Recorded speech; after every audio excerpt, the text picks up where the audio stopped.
मेनू दिखाओ। उपन्यास ऑनलाइन पूरा पढ़ें। उपन्यास बिन। उपन्यास सर्वनाश का लोहार अध्याय 466। एक दर्शक। गुना नोबेल बिन स्टोर में विशेष ऑफर के साथ आपका स्वागत है। उपन्यास से संबंधित उत्पादों पर सर्वोत्तम डील पाने के लिए यूआरएल पर प्रोमो कोड 6B95HKJN का उपयोग करें। शॉपिंग का आनंद लें। सर्वनाश का लोहार C466। एक दर्शक। एड्स बाय पर फ्यूचर। अध्याय 466। एक दर्शक। संदेशवाहक सेठ को बेचैनी से ढूंढ रहा था जो उसके लिए निर्धारित कमरे में नहीं था। मूल रूप से उसे सेठ को केवल उसके साक्षात्कार के लिए लाना था जिसके बारे में हॉटविग ने उन्हें बताया था। हालांकि जब उसे अपने कमरे में लोहार नहीं मिला तो समय बीतने के साथ साथ चीजें और भी जटिल होती गईं। इधर उधर पूछने के बाद वह उठ के अतिथि भवन में पहुंच गया जहां उसने सेठ का इंतजार किया था क्योंकि नौकर उसे नहीं बता रहा था कि वह कहां गया है। वह इस बात से थोड़ा हैरान था कि दूत ने उसे कितना जरूरी काम बताया था, इसलिए वह अपने विचारों से बाहर आया और उस व्यक्ति के पीछे पीछे मुख्य महल में चला गया। जब उसे पता चला कि उसका साक्षात्कार कौन लेने वाला है तो उसे जल्दी ही इसकी अहमियत समझ में आ गई। यह कोई साक्षात्कार नहीं था, यह एक दर्शक था। एक आरामदायक कमरे में पहरेदारों से घिरे सेठ ने खुद को क्रोना साम्राज्य के बड़े मालिक के सामने एक सोफे पर बैठा पाया। प्रमुख सम्राट लिंडर कॉर्नेलियस क्रोना उससे बात करना चाहते थे। इतना तनावग्रस्त होने की कोई आवश्यकता नहीं है, यह कोई पूछताछ नहीं है, उन्होंने ऐसे लहजे में कहा जो सौहार्दपूर्ण होता यदि वे बहुआयामी शक्ति केंद्र के प्रमुख न होते। मूल्यांकन में व्यवधान के बावजूद मूल्यांकन की शुरुआत से लेकर अब तक सम्राट में जरा भी बदलाव नहीं आया। वह वैसा ही दिख रहा था जैसा कि कोई भी अपने समय में किसी शासक से उम्मीद करता है। वह पूरी तरह आत्मविश्वास से भरा हुआ था और शांत और नियंत्रित तरीके से बात कर रहा था। सम्राट ने आगे कहा, आज का साक्षात्कार कीर्ति क्वीन में उस समय घटित हुई घटना के बारे में है जब रिकॉर्डर सिग्नल अवरुद्ध हो गया था। माफ करें, लेकिन क्या सभी प्रतिभागियों का सम्राट द्वारा व्यक्तिगत रूप से साक्षात्कार लिया जाता है? लोहार ने बिना पूछे ही पूछ लिया। एक छोटे से कवि का व्यक्तिगत रूप से साक्षात्कार करने के लिए लिएंडर के पास कितना समय था? सम्राट ने प्रशंसा भरी मुस्कान के साथ उत्तर दिया, नहीं, केवल आप ही हैं जिन्हें यह सम्मान प्राप्त है। सम्राट ने स्वीकार किया। आपने मूल रूप से एक कवि के रूप में भाग लिया था, लेकिन आप वास्तव में एक लोहार हैं, है ना? उसने पूछा। उसकी स्पष्ट आंखें उसके सामने रखे कागजात पर नहीं भटकी और सेठ पर टिक गईं। लिएंडर को पहले से ही लोहार की पृष्ठभूमि के बारे में सब कुछ पता था। हाँ, सेठ यह अनुमान लगाने की कोशिश कर रहा था कि आखिर यह क्या मामला था। सम्राट का अचानक उसे बुलाना, ये तो नहीं हो सकता कि उन्हें ड्रैगन स्केल्स के बारे में पता था, है ना? या शायद किसी ने पाइथन के बारे में सब कुछ बता दिया हो। एड्स बाय पर फ्यूचर। आप शायद सोच रहे होंगे कि यह क्या है। चिंता मत करो, रिकॉर्डर दूसरी बार बंद होने के बाद क्या हुआ इस बारे में किसी ने बात नहीं की। शासक ने उसके विचारों का अनुमान लगाया। तुम बहुत ज्यादा चिंता करते हो, तुम्हारे पास जो भी रहस्य हैं मैं उनमें झांकना नहीं चाहूंगा। हालांकि मैं तुमसे बात करना चाहता था, इसका कारण यह है। सम्राट लिएंडर ने अपना हाथ घुमाया और उसकी हथेली में एक रिकॉर्डर था जो स्थानिक बीकन के रूप में छोड़ा गया था। पीतल से बनी आंख की पुतली ने अपने सुनहरे पंख खोले और सीधे सेठ की ओर मुड़ी, आदेश की प्रतीक्षा में। क्रोना की राज्य संपत्ति होने के बावजूद क्या वह आपके प्रति पूरी तरह से वफादार नहीं है? लोहार को जब एहसास हुआ कि उन्हें कई ढीले सिरों में से एक मिल गया है तो वह मुश्किल से अपना चेहरा सीधा रख पाया। उसने उन पर नियंत्रण पाने के लिए रिकॉर्डर का इस्तेमाल किया था। मैं उन्हें ठीक कर सकता हूं अगर यही बात तुम्हें परेशान करती है। सेठ ने पूछा कि क्या वे इस रहस्य को उजागर कर सकते हैं? कोई बात नहीं, ये छोटी छोटी चीजें इतनी महत्वपूर्ण नहीं है। मैं हमारी तिजोरी में रखी कुछ प्राचीन वस्तुओं के बारे में बात करना चाहता था। सम्राट ने उसे बताया। प्राचीन वस्तुएं? सेठ ने थोड़ा उलझन में पूछा। यह उसके बारे में नहीं था। मुझे गलत मत समझिए, मैं वैसे भी आपसे बातचीत करना चाहता था, लेकिन इससे मुझे ऐसी चीज के बारे में बात करने का मौका मिला जो शायद आपकी रुचि की हो, लिएंडर ने समझाया। साम्राज्य के इतिहास के दौरान कुछ महाकाव्य और अवशेष रेटेड अहंकार वस्तुएं खोजी गईं। हालांकि उनके विवरण में कहा गया था कि उनमें अहंकार था, लेकिन वे वस्तुएं उनके किसी भी दृष्टिकोण के प्रति अनुत्तरदायी थीं। उन्होंने सेठ को इनके बारे में इसलिए बताया क्योंकि इनमें से कई वस्तुओं की आभा उन गोलेम से मिलती जुलती थी जिन्हें लोहार ने बनाया था। ये कुछ ऐसा था जिसे शोधकर्ताओं ने गोलेम्स की जांच करते समय नोटिस किया था। उन्होंने एल्बर्ट से भी जांच की और पाया कि सेठ ने जो मुखौटा उसके पास छोड़ा था वह भी इनमें से कुछ वस्तुओं की विशेषताओं से मेल खाता था। लेकिन तुम मुझे ये क्यों बता रहे हो? ऐसा नहीं है कि मैं उन्हें बना सकता था, मैं एक सच्चा 24 वर्षीय युवक हूं। लोहार को अंदाजा था कि ये शायद उसके पूर्ववर्ती द्वारा बनाई गई वस्तुएं हैं और ऐसा नहीं था कि उसे उस बौने मास्टर में कोई दिलचस्पी नहीं थी जिससे वह कालकोठरी में अपनी पहली और एकमात्र मृत्यु के बाद मिला था। हो सकता है कि उससे फिर से मिलने की संभावना हो, लेकिन वह खुद को मारने के लिए इतना बेताब नहीं था, सिर्फ एक बुरे बौने से मिलने के लिए। एड्स बाय पर फ्यूचर। सेठ को इस तरह की कहानियां उपन्यासों से पता थी। किसी पुराने गुरु या उसके पूर्ववर्ती से मिलने से उसे जल्दी तरक्की का मौका मिल सकता था, लेकिन उसने उस समय अपना रास्ता चुन लिया था। ये कहने का एक शानदार तरीका था कि उसे जानबूझकर इसके लिए मरने का मन नहीं था। मुझे पता है कि यह तुम नहीं थे जिन्होंने उन्हें बनाया था। उनमें से अधिकांश फोजर ब्रांड नामक एक मास्टर द्वारा बनाए गए थे। मेरे अनुमान से आपको एक बहुत शक्तिशाली अद्वितीय वर्ग विरासत में मिला होगा और फोजर ब्रांड इस वर्ग का संस्थापक हो सकता है। मूल्यांकन के परिणाम जल्द ही घोषित किए जाएंगे और मैं आपको सलाह देना चाहता हूं कि जब आप अपना इनाम चुनने के लिए खजाने में प्रवेश करें तो उन्हें देखें। आप अभी तक ये नहीं समझ पाए होंगे कि मैं आपको ये क्यों बता रहा हूं, लेकिन भविष्य में इसका महत्व आपकी सोच से कहीं अधिक हो सकता है। सम्राट ने रहस्यमय तरीके से संकेत दिया। हालांकि सेठ को पहेलियां बोलने वाले लोग कभी पसंद नहीं थे, लेकिन उसे लग रहा था कि सम्राट ने उसे सच्ची सद्भावना के साथ सलाह दी है। वह कम से कम एक मौका देने के लिए इच्छुक था और जब वह वास्तव में खजाने में प्रवेश करेगा तो उन वस्तुओं की तलाश करेगा। लेकिन आप मुझे ऐसी सलाह क्यों दे रहे हैं? सेठ अपने संदेह को रोक नहीं सका। ओह, ये बहुत आसान है। नागरिकों को बनाए रखना। एक प्रतिभाशाली लोहार एक महान संपत्ति है और मुझे उम्मीद है कि आप हमारे साम्राज्य को पसंद करेंगे और भविष्य में हमारे साथ काम करना जारी रखेंगे। लिएंडर ने आधे मजाकिया और आधे गंभीर लहजे में कहा। ये क्रोना साम्राज्य का दृष्टिकोण था दुनिया भर में खिलाड़ियों को विकसित करने और बनाए रखने के लिए। सक्षम शासक, कुछ नागरिक और एक निश्चित सीमा तक सामान्य सद्भावना उनकी सफलता का नुस्खा थे। अब तक सेठ को लगा था कि यह प्रचार है और वह जानता था कि हर जगह ऐसा नहीं है, लेकिन सम्राट ने उसे आश्वस्त किया कि कम से कम उसका कोई बुरा इरादा नहीं था। अल्पविराम। सेठ को जाने की अनुमति मिलने से पहले उन्होंने कोहरे में जो कुछ हुआ उसके बारे में थोड़ी और संक्षेप में बात की। एक बार लोहार चला गया। महाराज, क्या आपको लगता है कि उसमें क्षमता है? शाही नाइट ऑर्डर के नेता ने छाया से बाहर आकर, जहां से वह सुन रहा था, एक साधारण रक्षक की पोशाक पहनी हुई थी। लिएंडर ने एक पल के लिए सोचा। सम्राट के रूप में उसके पास स्पष्ट रूप से वह शक्ति थी जो किसी के क्षेत्र की शक्ति के साथ बढ़ती थी और उसे विषयों के कौशल, आंकड़े और क्षमता को देखने की अनुमति देती थी। अपनी शक्ति और कौशल के बावजूद सेठ के लगभग आधे कौशल उसकी जांच करने वाली आंखों से भी छिप गए थे। कम शक्तिशाली कौशल शायद लोहार के आधे कौशल के अस्तित्व को भी दर्ज नहीं कर पाते। यहां तक कि लिएंडर भी केवल ये देख सकता था कि वे वहां थे, लेकिन यह नहीं जानता था कि वे क्या कर रहे थे। इसका मतलब था कि यह किसी भगवान द्वारा दिया गया कौशल था। चुने हुए लोगों के कौशल अक्सर एक दिव्य आभा के साथ आते थे जो उन्हें मूल्यांकन कौशल के प्रभावों से छिपाते या सेंसर करते थे। मैं निश्चित रूप से नहीं कह सकता, लेकिन संभावना अधिक है। सम्राट ने गहरी सोच में डूबकर उत्तर दिया। नेता ने पूछा, तो क्या हमें कुछ सहायता आवंटित करनी चाहिए? नहीं, अगर लीना डेल्टा में रहना चाहती है तो उसे छोड़ दो, नहीं तो उसे अपने रास्ते पर जाने दो। ऐसा करने से सब ठीक रहेगा। सम्राट को विश्वास था कि यदि सेठ उनकी सहायता के बिना ऐसा करेगा तो वह अधिक ऊंचाइयों तक पहुंच जाएगा। एड्स बाय पर फ्यूचर। कोफाई दान तक और अधिक अध्याय लाने में हमारी सहायता करें। संपर्क टॉस साइट मैप दान करें। मेनू दिखाओ। उपन्यास ऑनलाइन पूरा पढ़ें। उपन्यास बिन। उपन्यास सर्वनाश का लोहार अध्याय 467। अच्छे दिन। गुना नोबेल बिन स्टोर में विशेष ऑफर के साथ आपका स्वागत है। उपन्यास से संबंधित उत्पादों पर सर्वोत्तम डील पाने के लिए यूआरएल पर प्रोमो कोड 6B95HKJN का उपयोग करें। शॉपिंग का आनंद लें। सर्वनाश का लोहार C467। अच्छे दिन। एड्स बाय पर फ्यूचर। अध्याय 467। अच्छे दिन। सेठ सम्राट की कही हुई बातों के बारे में सोच रहा था। जब सम्राट ने उसे अपने पूर्ववर्ती की वस्तुओं पर नजर डालने की सलाह दी तो क्या उसका मतलब यह था कि सेठ को अपनी प्रथम श्रेणी की वस्तुओं की उत्पत्ति के बारे में और अधिक जानने की कोशिश करनी चाहिए? निश्चित रूप से इसमें योग्यता थी, हालांकि सेठ के पास इस पर अधिक विचार करने की प्रेरणा नहीं थी। उसके पास पहले से ही बहुत कुछ था जिस पर उसे और अधिक गहराई से अध्ययन करना था। उसने अभी अभी अपनी दूसरी कक्षा के संगीत पक्ष में रुचि लेना शुरू किया था। उसने अभी अभी संगीत को आत्मा कला और लोहार कला से जोड़ने की संभावना तलाशनी शुरू की थी। अवचेतन रूप से सेठ इस तथ्य से परेशान था कि उसके आइटम टोरे जैसे सच्चे मास्टर के काम से तुलनीय नहीं थे। उनके काम में अभी भी निष्पादन की कमी थी और सेठ बुनियादी बातों को और आगे बढ़ाना चाहते थे। ऊंचाई तक पहुंचने की जल्दी के बाद अब उनके पास वास्तविक अभ्यास करने का समय था। गलियारे से नीचे जाते हुए वह अपने कमरे में गया, जहां उसे एक अप्रत्याशित आगंतुक अपने दरवाजे पर मिला। डाकू महिला फेनिक्स गलियारे में खड़ी थी। उसने डाकू जैसे चमड़े के कवच के बजाय ढीले रोजमर्रा के कपड़े पहने हुए थे। क्या तुम मुझे ढूंढ रहे हो? सेठ ने उस असभ्य लड़के से पूछा। क्या यह मेरे और मीना के साथ जुड़ने के मेरे प्रस्ताव के बारे में है? उसने केटी क्वीन में उनके बीच हुई छोटी सी बातचीत के बारे में सोचते हुए पूछा। हालांकि फेनिक्स ज्यादा मजबूत थी, लेकिन सेठ को कंबल कुश्ती के लिए एक तगड़ी महिला से कोई आपत्ति नहीं थी। भले ही वह मासूम न दिख रही हो, लेकिन पहाड़ी डाकू बुरी तरह से शर्मा गया। लेकिन शायद ऐसा इसलिए था क्योंकि वह आक्रामक होने की आदी थी। नहीं, मैं यहाँ उस वजह से नहीं आई हूँ। मैं उन हथियारों के बारे में पूछना चाहती थी जो आपने हमें उधार दिए थे। उसने खुलकर बताया। सेठ ने उसे अंतिम लड़ाई के लिए परी के सिर के हिस्सों से बनाए गए जुड़वां खंजर दिए थे। अब वह खंजर जो वह पहले इस्तेमाल करती थी उसके हाथों में सस्ते लग रहे थे। कालकोठरी से निकलने वाली महाकाव्य वस्तुओं के रूप में वे किसी भी तरह से सस्ते नहीं थे, लेकिन वे परी की तुलना में नहीं थे। क्या मैं शायद आपसे वे खंजर खरीद सकती हूँ? उसने बड़ी बड़ी आंखों से पूछा। एक मांसल लड़की का आकर्षक अभिनय करना ठीक नहीं था, लेकिन यह एक दिलचस्प संयोजन था। एज बाय पर फ्यूचर, तथापि वे बिक्री के लिए नहीं है। हालांकि हम आपके लिए एक जोड़ी नए खंजर बनवाने के बारे में बात कर सकते हैं। मैं अपने अतिथि भवन में वापस जा रहा हूँ। क्या आप थोड़ी और बातचीत करने के लिए आना चाहेंगे? जैसा कि लग रहा था, सेठ का इरादा उसे लेने का नहीं था। बेशक उसे कोई आपत्ति नहीं होगी, लेकिन यह उसका उद्देश्य नहीं था। लोहार ने ब्रंच में देखे गए राजघरानों के उदाहरण का अनुसरण किया। क्या लीना ने यह नहीं कहा कि लोग तो ले रहे थे? इसका मतलब था कि जब तक आप किसी को मना सकते हैं, वे आपके लिए उपलब्ध हैं। फेनिक्स मिनास मार के लिए एक अच्छा जोड़ बन सकती है अगर बहुत सड़े हुए समूह में फिट बैठती है जो वर्तमान में हवेली में घूम रहा है। डेल्टा एक ऊंची पर्वत श्रृंखला में स्थित शहर था। फेनिक्स वाई सिटी के लिए व्यापार मार्ग स्थापित करने के अपने अभियान के हिस्से के रूप में चमक सकता था। हवेली में वापस आकर फेनिक्स जल्दी ही लिविंग रूम में जमा हुए आलसी लोगों में घुल मिल गई और उसने दूसरों के साथ शराब पीने की होड़ शुरू कर दी। डाकू महिला बहुत ज्यादा शराब पीती थी और उसने अपने शराब के भंडार को लगभग अकेले ही खाली कर दिया। उन्हें कमीशन के बारे में बात करने का ज्यादा मौका नहीं मिला, लेकिन स्काउटिंग अच्छी तरह से चल रही थी। अल्पविराम, अगले दिन दोपहर में जब सेठ भारी सिर के साथ उठा तो फेनिक्स पहले ही जा चुका था। वह भाग गई। मीना उसके बगल में खड़ी होकर हंस पड़ी। सेठ भी अपनी हंसी रोक नहीं पाया। जब रात में पार्टी धीरे धीरे खत्म हुई तो डाकू ने कुछ होश संभाला और जल्दी से भाग गया। ऐसा लग रहा था कि मीना के आगे बढ़ने से वह शर्मीला जानवर डर गया था। फिर भी वे काफी अच्छी तरह से साथ रह रहे थे। ऐसा लगता था कि फेनिक्स को अपने घर से कोई खास लगाव नहीं था। संभावना अच्छी थी कि अगर वह उसकी आंखों के सामने बेहतर उपकरण और वेतन का लालच दे तो वह उसे मिनास मार के लिए खोज सकता था। एज बाय पर फ्यूचर, ओह हाँ, इससे पहले कि मैं भूल जाऊं, राजकुमारी लीना हमसे और फिन से मिलना चाहती थी ताकि वह कोरोना के आसपास घूम सके। क्या तुम जाना चाहोगी? सेठ ने जानवर महिला से पूछा। राजकुमारी लीना, बेशक, उसने खुशी खुशी सहमति जताई। मना करने का कोई कारण नहीं था। शॉपिंग के लिए शाही क्रेडिट कार्ड का इस्तेमाल करने के विचार से उसकी आंखों में उत्साह की चमक थी। सेठ ने खुद को भविष्य में बैगों का एक गुच्छा लेकर चलते हुए देखा और ऐसा ही हुआ। चीजें तेजी से आगे बढ़ी और उस दिन बाद में वह अपनी बाहों में बैगों का एक गुच्छा लेकर 3 लड़कियों का पीछा कर रहा था। वे सूची में डालने के लिए उपयुक्त नहीं थे, इसलिए उन्हें पारंपरिक तरीके से ले जाना पड़ा। या यूं कहें कि सेठ को ऐसा करना ही था। हालांकि वह एक कुली की निष्क्रिय भूमिका में था, लेकिन उसने पाया कि लीना के साथ समय बिताना वास्तव में काफी मजेदार था। उसने शुरू में उसे एक गंभीर और सक्षम राजकुमारी और मीना और अन्य लोगों के परिचित के रूप में जाना था। ये पहली बार था जब वह उसके साथ कुछ निजी समय बिता रहा था और जब उन्हें व्यवसाय से निपटना नहीं था तो उसने पाया कि वह काफी सहानुभूतिपूर्ण थी। राजकुमारी ने अचानक पूछा, क्या हम मुख्य कार्यक्रम में जाएंगे? वह समूह को हलचल भरे शहर से थोड़ा बाहर एक जगह ले गई थी। वहां बहुत सी आलीशान इमारतें थीं जिनमें व्यावसायिक आकर्षण अधिक था। मुख्य कार्यक्रम क्या है? फिन ने उत्साह से पूछा। उसने पूरे दिन खरीदारी और खाने में खूब मजा किया। ये वास्तव में सेठ के लिए कुछ है, लीना ने खुलासा किया, जिससे कवि को बैग में एक अंतर खोजने के लिए प्रेरित किया गया ताकि वह आश्चर्यचकित होकर उसकी ओर देख सके। मेरे लिए? उसने पूछा। वह पहले ही उनके बैग खच्चर बनने के लिए आत्मसमर्पण कर चुका था और उसे उम्मीद नहीं थी कि इसमें उसके लिए कुछ होगा। हाँ, क्या तुमने प्रसारण में हिस्सेदारी के बारे में नहीं पूछा था? मैंने प्रसारण स्टेशन के अध्यक्ष के साथ तुम्हारी मीटिंग तय की है। उसने समझाया और उस इमारत की ओर इशारा किया जहां वे रुके थे। ये सड़क पर सबसे बड़ी या नई इमारत नहीं थी, लेकिन फिर भी ये थोड़ी प्रभावशाली थी। राजकुमारी ने इसे शान से सजाया और रिसेप्शनिस्ट को अपना काम बताया। उनकी बात सुनकर महिला ने जल्दी से अपने बॉस को सूचित किया, जबकि एक अन्य कर्मचारी उन्हें मीटिंग रूम में ले गया। एज बाय पर फ्यूचर, उन्होंने कमरे में एक घबराए हुए पसीने से तर आदमी के आने का ज्यादा देर तक इंतजार नहीं किया। मैं शॉन मैक्लेरी हूँ और मैं चैनल डायरेक्टर हूँ। आपसे मिलकर अच्छा लगा। उसने झुककर अपना परिचय दिया। मैं सेठ स्मिथ हूँ। कवि ने थोड़ा हैरान होकर कहा, क्योंकि वह अपने खाली समय में किसी व्यापारिक बैठक के लिए वास्तव में तैयार नहीं था। मिनास मार के टॉवर मास्टर, राजकुमारी ने मुझे पहले ही सूचित कर दिया है कि आप एली स्लाइम रैंचर का भी प्रतिनिधित्व करते हैं। क्या मैं बता सकता हूँ कि आपके जैसे किसी व्यक्ति से मिलना कितना बड़ा सम्मान है? हालांकि वह पसीने से तर और घबराया हुआ था, फिर भी वह जानता था कि किसी ग्राहक की चापलूसी कैसे की जाती है। सेठ को वास्तव में मौका नहीं मिला क्योंकि वह व्यक्ति झट से कुछ कागज निकालकर लोहार के सामने मेज पर रख दिया। यह आपकी रिकॉर्डिंग के प्रसारण अधिकारों के मुनाफे को विभाजित करने का हमारा प्रस्ताव है। कवि ने कागजात लिए और उन्हें पढ़ना शुरू किया और उन्हें इस प्रस्ताव पर यकीन नहीं हुआ। चैनल विभिन्न प्रसारणों और उनकी रिकॉर्डिंग के आधार पर परिवर्तनकारी उत्पादों से होने वाली आय का 85% हिस्सा मिनास मार को सौंपने के लिए तैयार था। सेठ से बिना किसी बातचीत के यह उनकी कीमत थी। उसे कोई छिपा हुआ खंड भी नहीं मिला। खुद कोई भी नहीं मिलने के बावजूद वह इस तरह की किसी चीज पर हस्ताक्षर करने से पहले इसे मैरी को सौंपना चाहता था। शॉन ने अनुबंध के बारे में उनके आश्चर्य और संदेह को देखा और तुरंत स्पष्टीकरण दिया। वास्तव में राजकुमारी के लोगों ने पिछले कुछ दिनों में हमारे साथ अनुबंध के विवरण पर बातचीत कर ली है। उसने लीना को थोड़ा घबराया हुआ देखा, जो बस एक शांत मुस्कान के साथ मुस्कुरा रही थी। ये किसी तरह उसे और भी परेशान कर रहा था। सेठ ने राजकुमारी की ओर देखा। वह कब से उसके लिए इतनी सक्रिय हो गई? उनके बीच पहले से ही अच्छे संबंध थे। ये सिर्फ उसके अच्छे दोस्त बनने के लिए नहीं हो सकता था, या यह एक परीक्षा थी? कृपया हमारा विनम्र प्रस्ताव स्वीकार करें, उसने विनती की और लोहार के विचारों को बाधित किया। उसने फिर राजकुमारी की ओर देखा, जिसने इस बार आश्वासन देते हुए सिर हिलाया। ठीक है, तो फिर चलो इसी पर चलते हैं। उसने कंधे उचकाए और अनुबंध पर हस्ताक्षर कर दिए।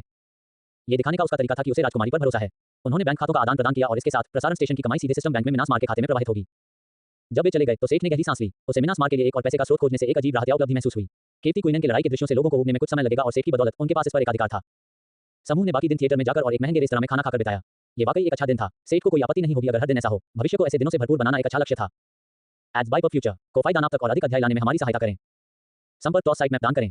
मेनू दिखाओ। उपन्यास ऑनलाइन पूरा पढ़ें। उपन्यास बिन। उपन्यास सर्वनाश का लोहार अध्याय 468 ट्रिनिटी मंदिर। गुना नोबेल बिन स्टोर में विशेष ऑफर के साथ आपका स्वागत है। उपन्यास से संबंधित उत्पादों पर सर्वोत्तम डील पाने के लिए यूआरएल पर प्रोमो कोड 6B95HKJN का उपयोग करें। शॉपिंग का आनंद लें। सर्वनाश का लोहार C468 ट्रिनिटी मंदिर एड्स बाय फ्यूचर। अध्याय 468 ट्रिनिटी मंदिर। मूल्यांकन परिणामों उनके पुरस्कारों और मुआवजों की घोषणा होने तक सेठ जो चाहे करने के लिए स्वतंत्र था। अपने दोस्तों के साथ समय बिताने के अलावा एक और चीज थी जो वह कोरोना में रहते हुए करना चाहता था।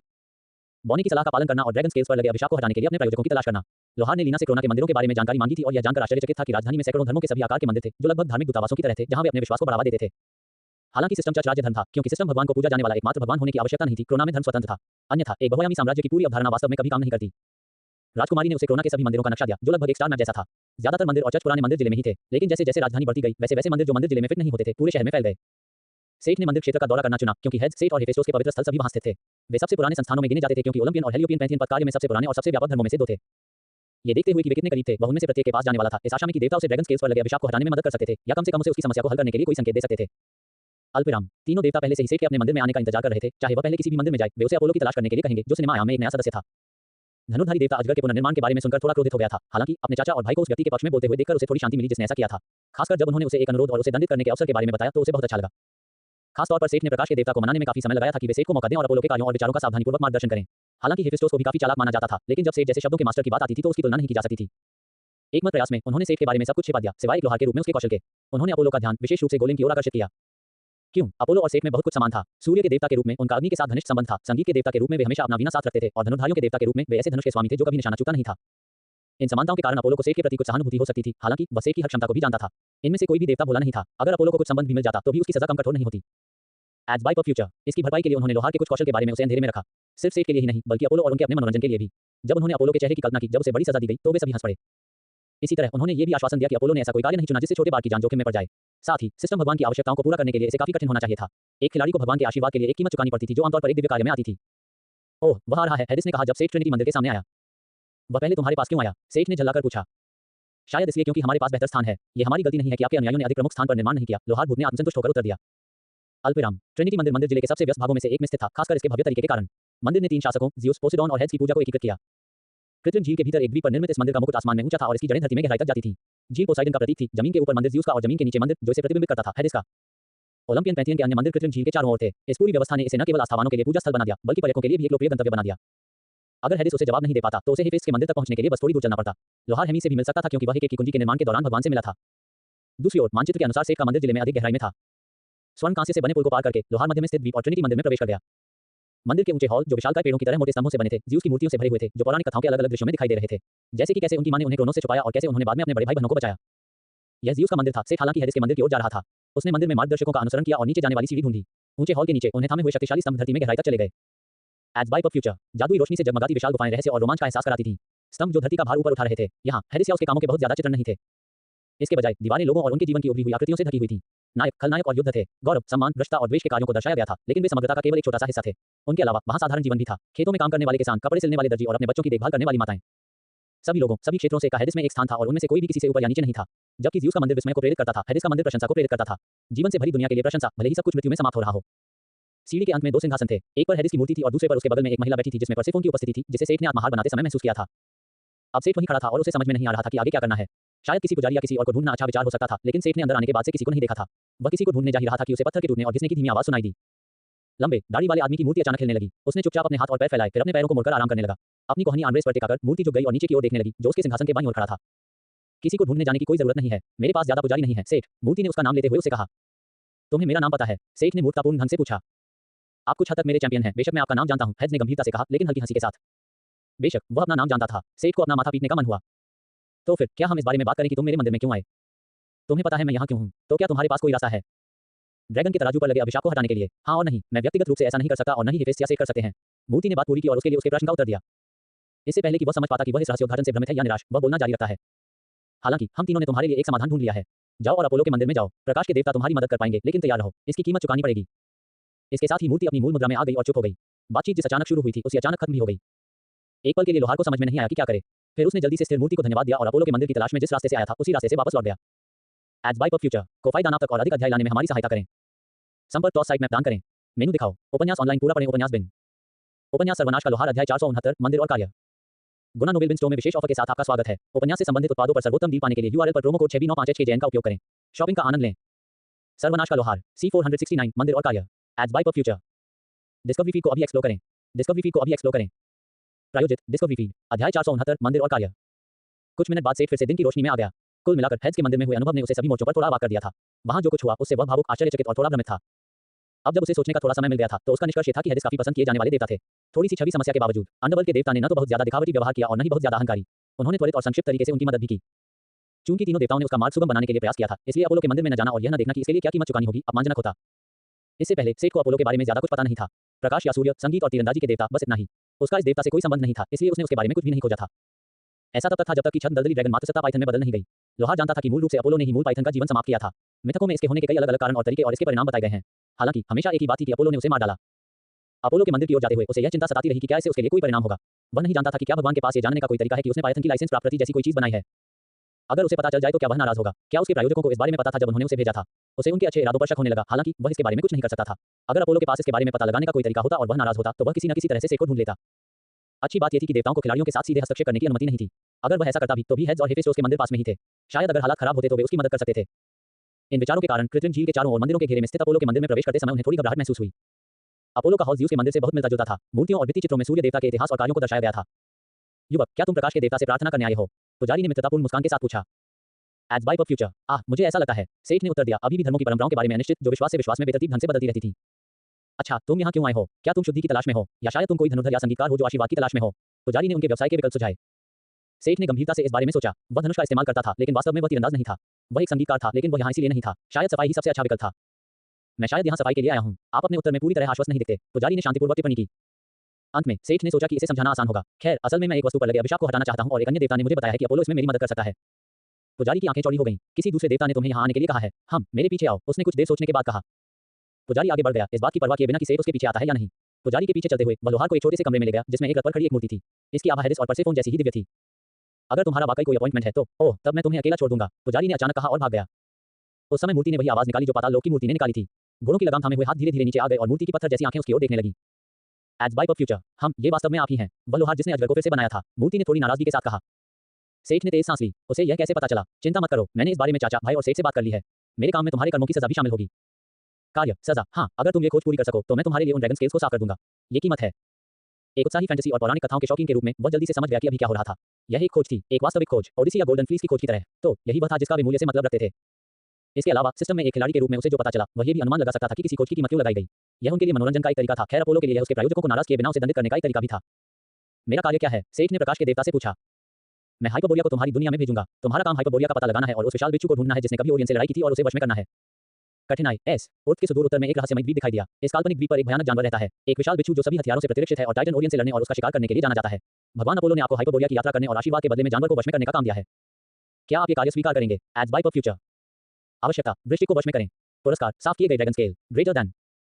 बस तुम्हें पता है, ये तुम्हारे संरक्षकों की वजह से एक शिष्टाचार है। यदि तुम खोज को स्वीकार नहीं करते तो मैं तुम्हें अभी भी दंडित करूंगा, भगवान ने जानबूझकर लोहार से कहा। सेठ ने तुरंत भगवान की खोज को स्वीकार कर लिया। वैसे भी इसकी कोई समय सीमा नहीं थी, इसलिए वह बाद में इस पर सोचने के लिए समय ले सकता था। अच्छा, इसके साथ ही भगवान एक बार फिर बेजान पत्थर में बदल गए। वे वास्तव में लंबे समय तक अलविदा कहने वाले लोग नहीं थे। सेठ को बस अपने विचारों के साथ वहां खड़ा रहना पड़ा। खैर, उसके पास तराजू को ठीक करने का एक तरीका था। इसके लिए उसे बस महाद्वीप भर में एक चक्कर लगाना था और हथियारों से प्रतिरक्षित राक्षस से लड़ना था। वाह। एक और चिंता के साथ सेठ अपने दोस्तों के पास वापस चला गया और वे सप्ताह के बाकी दिन आराम से बिताते हैं। कवि ने फैसला किया था कि कोरोना में उसका बचा हुआ समय छुट्टी का था और जब वह वापस आएगा तो वह इस बारे में चिंता करेगा। कुछ दिनों बाद ये बड़ी घोषणा की गई कि परिणामों की गणना कर ली गई है और पुरस्कार समारोह आयोजित किया जाएगा। पिछले कुछ दिनों में कई शो हुए जिनमें अंततः जनता को बताया गया कि मूल्यांकन के दौरान क्या हुआ था। खैर, जो हुआ उसका साम्राज्य का संस्करण। इस संस्करण में सब कुछ स्पष्ट रूप से मूल्यांकन प्रतिभागियों की वीरतापूर्ण जीत में समाप्त हुआ। ये प्रचार के लिए बेहतर था। इस प्रकार सेठ द्वारा फिल्माए गए क्लिप साम्राज्य के लोगों के बीच काफी लोकप्रिय थे और उन्होंने बहुत सारा पैसा कमाया क्योंकि हर कोई उन्हें समाचार या रिपोर्ट के लिए उपयोग करना चाहता था। हालांकि सेठ ने इसे छुट्टी के दिन के रूप में मनाया, लेकिन सेठ ने इस समय का उपयोग जानकारी के लिए शाही पुस्तकालय को ब्राउज करने के लिए भी किया। बेशक कोरोना साम्राज्य के पास कई अलग-अलग दुनियाओं से एकत्रित ज्ञान का एक विशाल पुस्तकालय था। उन्होंने अपोलो की कहानियों पर ध्यान केंद्रित किया। सरल शब्दों में कहें तो हाइपरबोलिया वह भूमि थी जहां अपोलो छुट्टियां मनाने जाता था। इस भूमि को एक तरह के यूटोपियन द्वीप के रूप में वर्णित किया गया था और कोई भी वास्तव में नहीं जानता था कि यह कहां स्थित है। चूंकि अपोलो इसे आसानी से किसी अन्य दुनिया में स्थानांतरित कर सकता था, इसलिए ये समझ में आता है कि जिन दुनियाओं में वह मौजूद था वहां के लोग यह नहीं बता सकते थे कि यह कहां है। उन्होंने ओरियन की कहानियां भी पढ़ी। वह एक टाइटन था जिसे शिकार करने में बहुत महारत हासिल थी। आर्टेमिस के साथ उसका रिश्ता अस्पष्ट था और ऐसा लगता था कि आर्टेमिस, अपोलो या गया जैसे कुछ लोग थे जो उसे मरवाना चाहते थे। उनमें से ज्यादातर में जो बात समान थी वह थी गया या अपोलो द्वारा उसकी मदद से बुलाया गया एक बिच्छू जो ओरियन के हमलों से प्रतिरक्षित था। कहानियां स्रोतों के आधार पर अलग-अलग थीं और सेठ को पहले से ही ज्ञात जानकारी से ज्यादा उपयोगी कुछ नहीं मिला, सिवाय एक बात के जो उसे तब पता चली जब उसने पाइथन के साथ अपोलो की कहानी भी खोजी। पाइथन गया का बच्चा था और जब अपोलो ने विशाल सांप को मार डाला तो वह क्रोधित हो गई थी। प्रकाश के देवता को उसे खुश करने के लिए क्षतिपूर्ति करनी पड़ी और जानवर का सम्मान करना पड़ा। सेठ को एहसास हुआ कि स्कॉर्पियो भी गया का बच्चा था और खोज को विशेष रूप से जानवर को वश में करने के लिए लिखा गया था, उसे मारने के लिए नहीं। इससे लोहार को यकीन हो गया कि उसे न केवल एक ऐसे राक्षस से लड़ना है जो हथियारों से प्रतिरक्षित है, बल्कि उसे बिना मारे उसे हराना भी है। अन्यथा गया, जो पाइथन को आशीर्वाद देने के लिए काफी दयालु थी, उस पर गुस्सा हो सकती है। सेठ को ये सोचने से रोका नहीं जा सका कि उसने कोच के भीतर छिपे जाल से बच निकला है। भले ही उसने खोज पूरी कर ली हो और अपोलो के साथ अपने रिश्ते को शांत कर लिया हो, अगर उसने स्कॉर्पियो को बिना सोचे समझे मार दिया होता तो गया को सूर्य देवता से ज्यादा उससे दुश्मनी होती। इस तरह उन्होंने पुरस्कार समारोह के दिन तक आराम से अपनी छुट्टियां बिताई। एड्स बाय पर फ्यूचर को फायदा नाम तक और अधिक अध्याय लाने में हमारी सहायता करें। संपर्क टॉस साइट में दान करें। मेनू दिखाओ। उपन्यास ऑनलाइन पूरा पढ़ें। उपन्यास बिन। उपन्यास सर्वनाश का लोहार अध्याय 470 पुरस्कार और चोरी। गुना नोबेल बिन स्टोर में विशेष ऑफर के साथ आपका स्वागत है। उपन्यास से संबंधित उत्पादों पर सर्वोत्तम डील पाने के लिए यूआरएल पर प्रोमो कोड 6B95HKJN का उपयोग करें। शॉपिंग का आनंद लें। सर्वनाश का लोहार C470 पुरस्कार और चोरी। एड्स बाय पर फ्यूचर अध्याय 470 पुरस्कार और चोरी। पुरस्कार समारोह से पहले के दिनों में उनके घर में और भी लोग आते रहे। पोल्टर नियमित रूप से आता था और फेनिस एक नियमित अतिथि बन गई थी। वह टीम के साथ अच्छी तरह से घुल मिल गई थी और लगभग टीम का हिस्सा बन चुकी थी। उन्होंने इसे अभी तक कागज पर नहीं लिखा था, लेकिन यह आशाजनक था। एक दिन अचानक एल्जा उनके दरवाजे पर खड़ी थी। उसके पीछे थोड़ा नाराज मासिल था। बर्फ का जादूगर जब सैलून में उसे मिला तो वह असामान्य रूप से शर्मिला लग रहा था। मैं आपकी किस प्रकार सहायता कर सकता हूं? उन्होंने संक्षिप्त अभिवादन के बाद पूछा। मैं तुम्हें उस समय मुझे बचाने के लिए धन्यवाद देना चाहती थी, उसने असुरक्षित भाव से कहा। उसने मासिल की ओर देखा जिसने आह भरी। उद्धरण चिन्ह डॉट डॉट डॉट। मैं उस समय के लिए भी आपका धन्यवाद करता हूं और आपसे दुश्मनी रखने के लिए मुझे खेद है। अंत में ये सही काम था, उन्होंने कठोर शब्दों में कहा।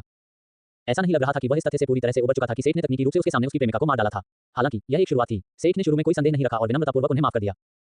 लोहार को पता था कि वे ड्रॉ के करीब थे, जिसका अपना खुद का गिल्ड था और वे शायद बोल्डर गिल्ड में शामिल हो जाएंगे। फिर भी उसने उन्हें यह भी पेशकश की कि अगर वे रहने के लिए जगह की तलाश करते हैं तो वे मिनासमार में शामिल हो सकते हैं। टीम 4 एक बुरा विचार नहीं हो सकता है यदि वह उनके और फेनी जैसे अधिक उच्च स्तरीय सदस्यों को इकट्ठा कर सके। जानकारी जुटाने के बीच बीच में उन्होंने नए और पुराने दोस्तों के साथ समय बिताया। आखिरकार समारोह का दिन आ गया। पुरस्कार समारोह भव्य था, लेकिन सेठ को इन खाली इशारों में कोई दिलचस्पी नहीं थी। सेठ को अभी भी सेलिब्रिटी बनने में कोई दिलचस्पी नहीं थी और वह बस बचे हुए लोगों की भीड़ में घुलने मिलने की कोशिश कर रहा था। परिस्थितियों के कारण उसकी इच्छाएं पूरी नहीं हुई। वे सभी अंतिम लड़ाई में भाग लेने और अपनी शानदार अघोषित जीत के कारण मशहूर हस्तियां थे। उन सभी को खजाने में जाने और पैसे के साथ 2 आइटम चुनने का मौका दिया गया। एड्स बाय पर फ्यूचर। इसके अलावा नतीना से लड़ने वाले प्रत्येक व्यक्ति को सम्राट से कुछ मांगने की संभावना दी गई थी। यह विजेता से वादा की गई इच्छा का एक मामूली संस्करण था। सेठ को बस इस बात की खुशी थी कि यह एक तरह का सूखा और उबाऊ समारोह था, जैसा कि वह टीवी पर देखता था, और इससे ज्यादा कुछ नहीं। उनमें से प्रत्येक को एक पदक से सम्मानित किया गया, जिसने उन्हें क्रोना साम्राज्य के साथ एक विशेष नागरिकता दी। महाकाव्य स्थायित्व 201 जोड़ 25 व्यक्तित्व। क्रोना साम्राज्य का एक बहुमूल्य पदक जो पहनने वाले को विशेष दर्जा, कूटनीतिक प्रतिरक्षा और प्रतिष्ठा में वृद्धि प्रदान करता है। ये बुरा नहीं था क्योंकि उसे बोनस के तौर पर कुछ दिया गया था। सम्राट के भाषण और कई लहरों के बाद समारोह समाप्त हो गया और उन्हें साथ में चल रहे भोज में छोड़ दिया गया। हालांकि कई लोग उनसे प्रदर्शन की मांग कर रहे थे, लेकिन सेठ को इस समय आपस में घुलने मिलने में कोई दिलचस्पी नहीं थी। लोहार, परी और उनके ज्यादातर दोस्तों ने बस भोजन की घेराबंदी की और पिछले कुछ दिनों की तरह ही अपना समय बिताया। सम्राट के भाषण के अनुसार उन्हें परसों खजाने को देखने का मौका मिलेगा, जबकि अनुरोध एक खुला विकल्प था। उन्हें तुरंत ये तय करने की जरूरत नहीं थी कि उन्हें क्या चाहिए या क्या चाहिए। निर्णायक सेठ ने खुशी-खुशी इसका इस्तेमाल किया। उसे सबसे ज्यादा जरूरत तराजू पर लगे अभिशाप को दूर करने के लिए एक सुरक्षित तरीके की थी, लेकिन जाहिर है तराजू ऐसी चीज नहीं थी जिसे वह स्वेच्छा से सम्राट के सामने लाएगा। कवि को पूरा विश्वास था कि सम्राट उन्हें उससे आसानी से नहीं छीन लेगा, लेकिन उसे लगा कि अगर क्रोना साम्राज्य को यह पता न चले कि सेठ ही एकमात्र व्यक्ति था जिसे इस आपदा से वास्तव में लाभ हुआ है, तो उनके संबंध और अधिक सौहार्दपूर्ण बने रहेंगे। सेठ, क्या तुम्हें संदेश मिल चुका है? लीना शाम को उनके समूह में शामिल हो गई। क्या संदेश? लोहार ने शराब का गिलास पीते हुए पूछा। ऐसा लगता है कि अल्बर्ट आपके द्वारा छोड़े गए मुखौटे को देखने का काम पूरा कर लेगा। क्या आप कल शोध संस्थान जाना चाहेंगे? उसने समझाया और उसे साथ चलने के लिए आमंत्रित किया। ये सुनकर वह काफी हैरान हुआ। वे पहले से ही मुखौटे पर काम खत्म कर रहे थे। सेठ को यकीन था कि उसने जो वस्तु बनाई थी उस पर शोध करना सबसे कठिन था, क्योंकि उसे यकीन था कि उसमें अभी भी जानवर का अहंकार था। एड्स बाय पर फ्यूचर। जरूर, चलो कल साथ चलते हैं। अल्पविराम। अगले दिन दोपहर के समय नौकर ने उनके बेडरूम का दरवाजा खटखटाया। सेठ, मीना और फेनिस बिखरे बालों के साथ उठे। डाकू लड़की बुरी तरह से शर्मा गई, अपने कपड़े समेटे और नौकर को पीछे छोड़ते हुए कमरे से बाहर भाग गई। आपके पास एक आगंतुक है, सर। राजकुमारी लीना आपकी उपस्थिति चाहती है। मैं 1 मिनट में वहां पहुंच जाऊंगा, उसने जवाब दिया। मीना बिस्तर पर लेटी रही। सेठ ने नहाया और कपड़े पहनने लगा। कैटेगरल उसके साथ रिसर्च इंस्टीट्यूट जाने वाली नहीं थी। पूरी तरह से कपड़े पहने और साफ सुथरे होकर वह राजकुमारी से मिलने नीचे गया। राजकुमारी लीना, आप कैसी हैं? उसने अपने सैलून में बैठी महिला से पूछा। उसने नाइट ऑर्डर जैसी औपचारिक वर्दी पहन रखी थी। बहुत बढ़िया। क्या तुम संस्थान जाने के लिए तैयार हो? उसने उत्साह से पूछा और उठ खड़ी हुई। सेठ ने सहमति जताई और वे संस्थान के लिए गाड़ी में सवार हो गए। जब वे इमारत में दाखिल हुए तो उन्होंने देखा कि कुछ शोधकर्ता उनके पास से तेजी से गुजर रहे थे। इतने व्यस्त कि उन्होंने राजकुमारी पर ध्यान ही नहीं दिया। थोड़ा चिंतित होकर उन्होंने अपने कदम तेज कर दिए। उसी कमरे में प्रवेश करते हुए जहां वह पिछली बार गया था, सेठ ने एक खास अंतर महसूस किया। सब कुछ अस्त व्यस्त और अस्त व्यस्त था। अगले दरवाजे से गुजरते हुए जो पिछली बार बंद था, वे एक अवलोकन कक्ष में पहुंचे।